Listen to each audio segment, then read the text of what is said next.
Bonjour à tous, j'espère que vous allez bien.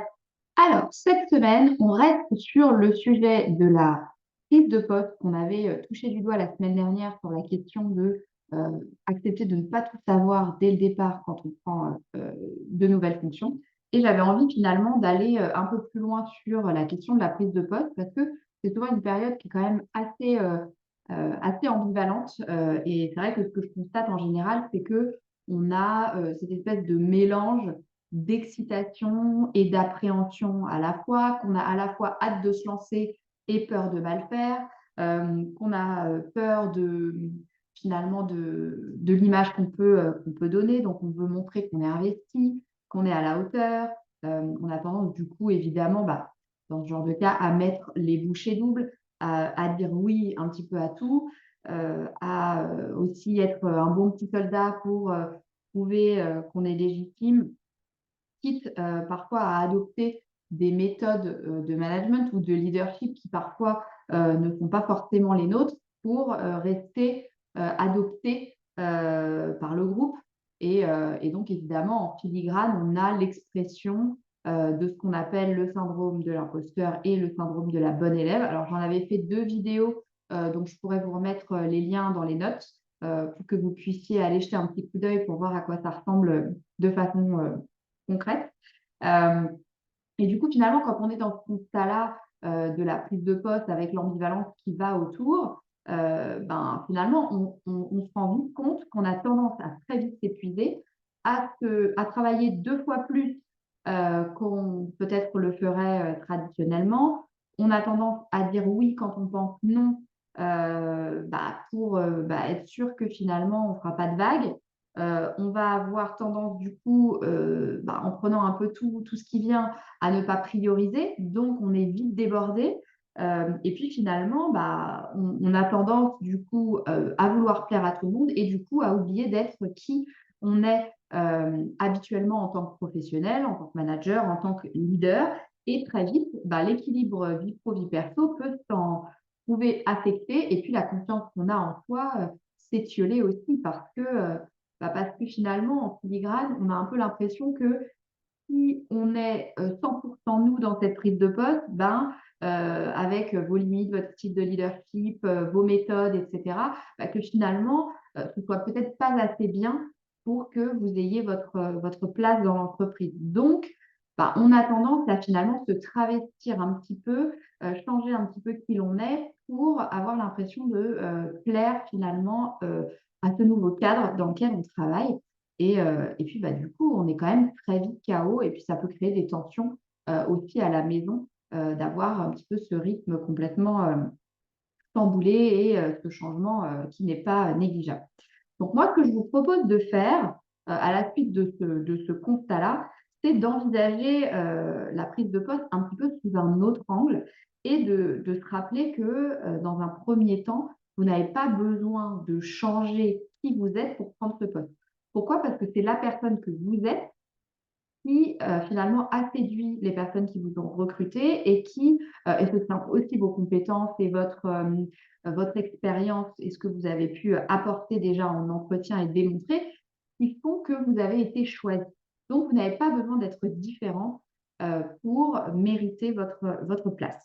Et puis, une chose également, vous n'avez pas besoin d'enfiler un costume qui ne vous va pas sous prétexte que voilà, le type de management a toujours été comme ça, donc vous allez essayer de rentrer finalement dans ce costume-là qui n'est pas forcément à votre taille, dans un sens comme dans l'autre d'ailleurs, et qui finalement ne va pas vous convenir. Et vous n'avez pas besoin de changer votre gabarit pour rentrer dans ce costume, mais au contraire de créer pièce par pièce, si je garde la métaphore du costume, ce costume qui, lui, va vous aller en 100% sur mesure. Et puis, qui sera une tenue qui vous ressemble, qui vous plaît, et puis dans laquelle vous vous sentirez à l'aise. Parce que ça aussi, c'est important. Quand on est complètement étriqué dans un costume qui ne nous va pas, on n'est pas non plus la leader ou la manager qu'on a envie d'être parce que voilà, on est aussi limité dans nos actions, dans nos possibilités. Donc, moi, ce que je vous invite à faire pour justement essayer de trouver cette méthode qui est la vôtre, c'est déjà de vous poser certaines questions. de vous demander peut-être dans un premier temps quelles sont vous vos envies au moment de dire voilà, je vais entamer un nouveau chapitre, de quoi j'ai envie, quelles sont mes priorités, à quoi j'aspire, euh, qu'est-ce qui m'inspire, quelles sont mes valeurs, comment je veux m'organiser. Et puis vous voyez comment dans votre quotidien, dans cette nouvelle aventure, vous pouvez les incarner pour que finalement ce quotidien vous ressemble. Ensuite, le deuxième point que j'avais envie d'aborder sur cette question, c'était de penser à solliciter votre avis à vous avant de solliciter celui des autres. Alors, ça ne veut pas dire que l'avis des autres n'a pas d'importance et que vous n'en tiendrez pas compte, mais ça veut dire qu'en premier lieu, vous allez déjà prendre la température avec vous-même et avec vous, vos envies, vos besoins, etc., avant de considérer l'avis des autres. Et ça, je crois que c'est hyper important parce que ça vous permet ben, de garder, je dirais, une place importante dans votre propre vie, qu'elle soit personnelle ou professionnelle, parce que ça marche dans les deux cas. Ce que je vous invite aussi à faire, c'est de prendre le risque de dire non. Encore une fois, j'avais fait une vidéo sur la question de savoir dire non. Vous pourrez évidemment y jeter un petit coup d'œil. Ce qui est important aussi, c'est de poser des limites quand c'est nécessaire. Donc vraiment, il faut, et je crois que c'est important de le faire dès le départ, plutôt que de finalement faire semblant que certains fonctionnements nous conviennent, et puis un beau jour se réveiller, péter les plombs, et puis dire que rien ne vous convient et que vous auriez dû faire autrement. Donc moi, je crois qu'il faut vraiment réfléchir d'ores et déjà avant de commencer, quel est votre périmètre acceptable, qu'est-ce qui ne l'est pas, et de pouvoir assez vite, du coup, le définir clairement pour éviter qu'il y ait je dirais, des débordements dans un sens comme dans l'autre. D'accord? Ce qui est important aussi, c'est justement en essayant de s'autoriser à rester soi, à défendre un petit peu son territoire, ses valeurs, sa personnalité, c'est finalement de se détacher un peu de je vais plaire à tout le monde et de finalement autoriser les autres à avoir tort à votre sujet, de prendre le risque finalement de ne pas faire l'unanimité pour rester vous-même et justement rester en accord avec vous-même. Et ça, je pense que c'est vraiment hyper important d'oser se battre pour qui vous êtes tout en étant une professionnelle respectable, crédible, qui est à sa place et puis qui va finalement aussi, parce que vous allez oser être vous, inspirer les équipes que vous allez encadrer ou qui sont après vous ou autour de vous à pouvoir suivre ce mouvement, d'être davantage authentique, professionnellement parlant, quel que soit le poste que vous prenez. Et effectivement, je pense que prendre le risque de rester 100% soi, fidèle à ses valeurs et dans son poste de manière générale, en fait, je pense sincèrement que c'est optimiser son potentiel et parce que déjà, c'est beaucoup plus facile d'être soi-même que de devoir faire semblant d'être qui on n'est pas. Et du coup, ça nous donne finalement les coudées un peu plus franches pour mettre en place des choses qui font sens pour nous, pour peut-être prendre des risques, oser des choses. Et puis finalement, du coup, prendre le risque d'emmener les gens avec vous et encore une fois, de laisser aussi à votre équipe la possibilité, en vous inspirant de ce que vous faites, d'être authentique, d'exprimer leur singularité, leur plein potentiel aussi. Et finalement, voilà, vous allez mieux l'idée et emmener les autres avec vous parce que vous vous autoriserez à être vous à 100%. Le deuxième point que j'avais envie de mettre en lumière au-delà de ce côté, au-delà de l'importance d'être soi, c'est l'organisation.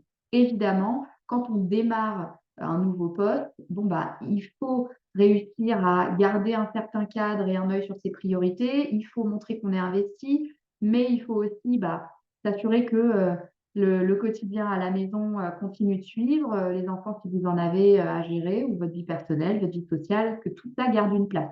Et pour ça, mon conseil, évidemment, si vous me connaissez bien, ça va être la planification. Donc, planifiez vos semaines, organisez-les à l'avance.